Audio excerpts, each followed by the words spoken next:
హైదరాబాద్ నగరము పాలన పరంగా అభివృద్ధి జరుపుకుంటూ వస్తూనే ఉంది.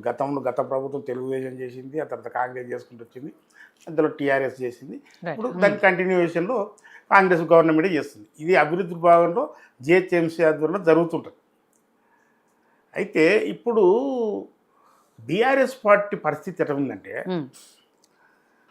వీళ్ళకు కేసుల మీద కేసులు అవుతున్నాయి. వీళ్ళ మీద విచారణకు ప్రధానమైన వ్యక్తులు వచ్చిపోతున్నారు. దాంట్లో భాగంగా ఫోన్ ట్యాపింగ్ అనేది ఒక భయంకరంగా, అంటే వందల సంఖ్యలో వేల సంఖ్యలో ఫోన్ నెంబర్లు. వాస్తవానికి ఆ ఆఫీసు నుంచి ఫోన్ వస్తే ఎవరికి ఫోన్ వస్తుందో నీ ఫోన్ ట్యాపింగ్ అయిందా అని చెప్పేసి అని ఆఫీసర్స్ చెప్పే పరిస్థితి ఉంది. అంటే మీరు కంప్లైంట్ చేయడంగా మీ నెంబర్ ఉంది, పోలీసులే ఇన్ఫర్మేషన్ ఇస్తారు, మీ నెంబర్ ఉంది మీకు వచ్చిందని. అసలుకు వాళ్ళు మహాన్ న్యూస్ వాళ్ళు ఏం చెప్పారో ఏం సంగతో కానీ ఇంత దరిద్ర కొట్టు పాలన అండి నాకు అర్థం కాదు. ఇంతమంది ఫోన్ ట్యాపింగ్లు ఎందుకు? 13 కోట్ల రూపాయలు ఇచ్చారంట, ఏదో బాండ్స్ పేరుతో పార్టీ ఫండ్కి ఇచ్చారట. దీనికి ఏం చేయాలి రాజు? దీనికి ఏం చేయాలి? బ్లాక్మెయిల్ చేసి ఫోన్లు చేసి, అవునయ్యా ఇప్పుడు ప్రజలను రక్షించవలసిన శాఖ భక్షించడానికి ముందు పెట్టుకొని ఒకే సామాజిక వర్గానికి సంబంధించుకున్న వాళ్ళను తయారు చేసి నీవు మొత్తం రాష్ట్రంలో ఈ పారిశ్రామికవేత్తలు, ఈ వ్యాపారస్తులు, ఈ సినిమా హీరోయిన్లు వీళ్ళందరినీ మొత్తం ట్యాప్ చేయని చెప్పేసి అని నీకు పెట్టినావు. నీ గవర్నమెంట్ని కాపాడుకోనికనో, నీవు అభద్రతా భావంతోనో, లేకపోతే మీ ఇంట్లో ఉండే సభ్యులతో ఉన్న విషయంలో కానీ. ఇంకోటి బీజేపీ ఎంపీస్ చెప్తున్నారు మా భార్యల ఫోన్లు కూడా ట్యాప్ అయినాయి అని చెప్పేసి అని అంటారు వాళ్ళు. అంటే వాళ్ళ భార్యల ఫోన్లు ఎందుకు ట్యాప్ అయినాయి అంటే సారి ఫలానా అమౌంట్ తీసుకొస్తారు, భార్యకు చేస్తారు కదా ఎంపీలో, లేకపోతే ఇంకెవరో ఇంట్లో వాళ్ళే ఉంటారు కదా, ఆ ఫోన్కి వస్తుంది ఇన్ని కోట్ల రూపాయలు బయటికి వెళ్ళిపోతున్నాయని చెప్పేసి అని. కనుక ఇవన్నీ కూడా మీకున్న ఆ యొక్క తెలివితేటలతో, పోలీసులకు సంబంధించుకున్న ఆ ఇంటరాగేషన్, ఆ ఇంటెలిజెన్సీతోన మీరు లాభపడడం కోసం, మీ పార్టీని కాపాడుకోవడం కోసం, మీరు మళ్ళీ అధికారంలోకి రావడం కోసం చెయ్యని అవినీతి లేదనేది స్పష్టంగా కనపడుతుంది ఫోన్ ట్యాపింగ్.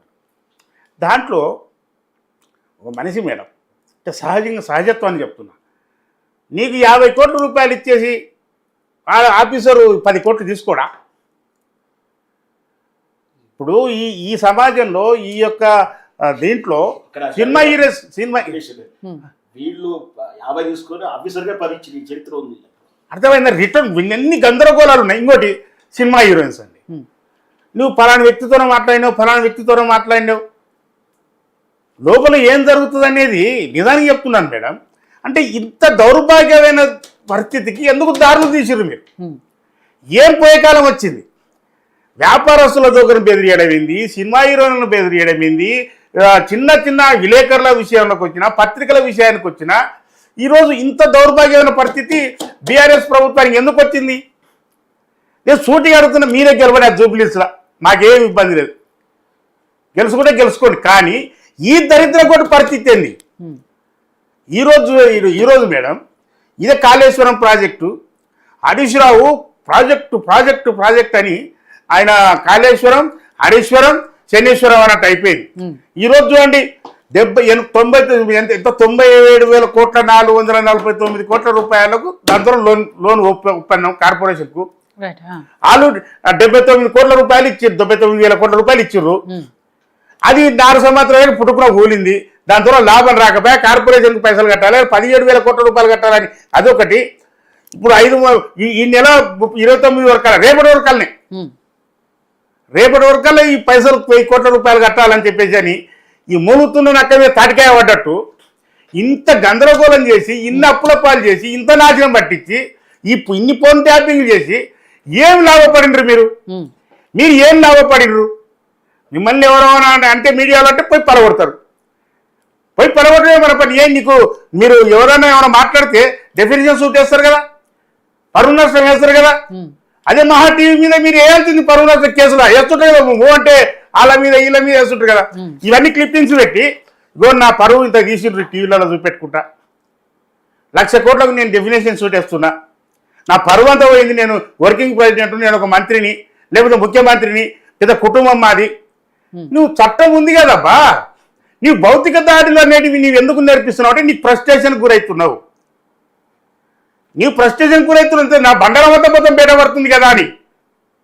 ఇప్పుడు ఎవరో మీడియాలో సృష్టి కాదు కదా ఇది మేడం, ఇది మీడియా సృష్టి అయితే కాదు కదా, వాళ్ళే వస్తున్నారు. ఇప్పుడు ఆ పత్రికకు సంబంధించుకున్న వాళ్ళు ఎవరో స్వేచ్ఛనంట, ఆ స్వేచ్ఛనే లేకుండా పోయిన ఆయన సూసైడ్ చేసుకుంది, దానికే సమాధానం చెప్తావు? సరే, అవి వ్యక్తిగత కారణాలు వేరే మేడం ఇక్కడ వినండి, మీరు ఏదైతే లీగల్ గా వేయొచ్చు అంటున్నారో కేటీఆర్ గారు నేనేమంటున్నా, మీరు రకరకాల వ్యక్తులు రకరకాలుగా మాట్లాడుతున్నారు. మేము క్లియర్ గా చెప్తున్నాం, భారత రాజ్యాంగం చట్టం ప్రకారం నీ మీద లేనిపోయిన ఒక ఆరోపణ వచ్చినప్పుడు నీ పేరు చెప్తూ ఏదో చెప్తూ చేస్తున్నప్పుడు ఆ ఛానల్ మీద వేయి.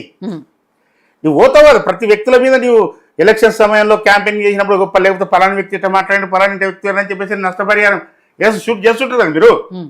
మరి దీని మీద వేయచ్చు, ఎందుకు ఈ దాడులు, భౌతిక దాడులు ఎందుకు చేయాలా? మొత్తం ధ్వంసం చేసి పోవడం ఎందుకు? రాజు అంటూనే ఉన్నాడు.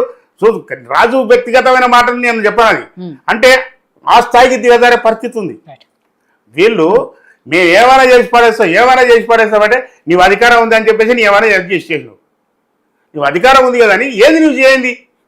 ఇది చేయలేదు అన్నట్టు ఉందా? ఇది చేయలేదు అన్నట్టు ఏమైనా ఉందా చెప్పండి ఎక్కడన్నా. అరే మేము శుద్ధపూసనం అబ్బా, మేము చాలా మంచిగా అబ్బా, కేసీఆర్ అంటుంటే అని ఒక మాట అంటుండే. కడుపు కట్టుకొని, నోరు కట్టుకొని, కడుపు కట్టుకొని మేము పాలన చేస్తున్నాం. ఏది నాయన నీ కడుపు కట్టుకున్నది? ప్రజల రైతుల కడుపు కొట్టిండ్రు మీరు, తెలంగాణ ప్రజల కడుపు కొట్టిండ్రు మీరు. తెలంగాణ రాష్ట్రం తెచ్చిన అనే ఒక పేరుతోన అది మీ కుటుంబం కాడికి ఒక కేకు లేక అది మేమే తింటాం దాన్ని అని చెప్పేసి దాని కానీ ఎవరైనా కానీ ఎందుకు ఏం చేయలేదు అని ఎవరైనా నిలదీస్తే వాడు తెలంగాణ వ్యతిరేకి, వాడి ఇంటి మీద దాడులు చేయడం. ఇప్పుడు మీరు సొంతంగా ఎట్లా చేసినట్టు తెలంగాణ ఉద్యమాన్ని కూడా వేరే ఖాతాలోకి వెళ్లకుండా వేరే టోళ్ళు ఒక ఉద్యమకారుడు చనిపోతే, తెలంగాణ కోసం కొట్లాడుతున్న రాజకీయ పార్టీలు కూడా ఒక ఉద్యమకారుడు చచ్చిపోతే వాళ్ళను పరామర్శించడానికి ఆ కుటుంబం దగ్గరికి వెళ్తే వాళ్ళని కూడా కొట్టిరు. అంటే ఏంటంటే ఈ దాడులు చేయడం కారణం ఏంటంటే మేమే పెట్టేమ్స్ రైట్ పర్సన్స్, తెలంగాణ కోసం కొట్టాడేది మేమే, మేము చెప్పినది ఆ మాటనే చెల్లుబాటు కావాలి, మేము చేసిందే చెల్లుబాటు కావాలి. ఈరోజు 8 లక్షల కోట్ల రూపాయలు ఎవడు కట్టాలి? ఏం చేయాలి?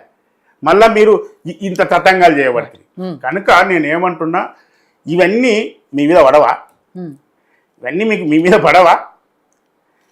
జూబ్లీస్ ఎన్నిక మీద పడదా? ప్రజలు ఆలోచన చేయరా? మీరు దాడి చేసింది కూడా అదే నియోజకవర్గం, జూబ్లీస్ నియోజకవర్గమే.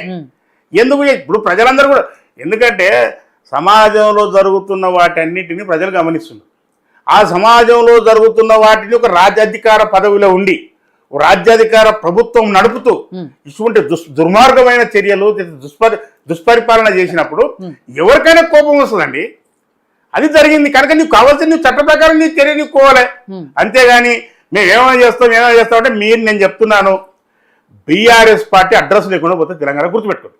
ఎందుకంటే వాళ్ళు చేసిన చేష్టాలు, వాళ్ళు చేసిన కథలు అన్నీ, ఎందుకంటే వాళ్ళ ఆస్తులు పెరిగినాయి మేడం. నిజానికి చెప్తున్నా, నేను కేసీఆర్ బట్టి తెలంగాణ ఉద్యమంలో ఉన్నా. ఆ రోజు కవితమ్మ ఆస్తులేంది, కేటీఆర్ ఆస్తులేంది, హరీష్ రావు ఆస్తులేంది, శిల్పర్స్తరున్న హరీష్ రావు 75,000 రూపాయల చెప్పులు వేసుకొని తిరుగుతున్నాడు.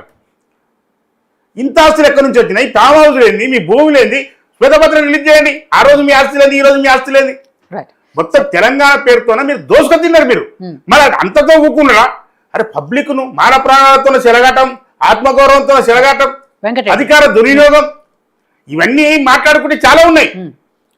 సో వెంకటరెడ్డి గారు, ఇక్కడ జూబ్లీ హిల్స్ ఉప ఎన్నికకు సంబంధించి ఇంకొక అంశం కూడా వస్తుంది. ఎందుకంటే కూటమిలో ఉన్నారు, ఆంధ్రప్రదేశ్లో కూటమి పాలనలో భాగంగా ఉన్నారు కాబట్టి ఇక్కడ కూడా ఏమైనా జనసేన, బీజేపీ అలాగే టీడీపీ పొత్తులో భాగంగా జూబ్లీ హిల్స్ సీట్ని ఆ పార్టీలకు ఏమైనా వదిలేస్తారా అనే చర్చ కూడా జరుగుతోంది. దాంతోపాటు నిజంగా ఇక్కడ బీజేపీ రేపు ఎన్నికల్లో నిలబడాలి అంటే కేంద్రం నుంచి ఏమొచ్చింది అని మీరు ఇందాకే చెప్పారు. కిషన్ రెడ్డి గారి పార్లమెంటు పరిధిలోనే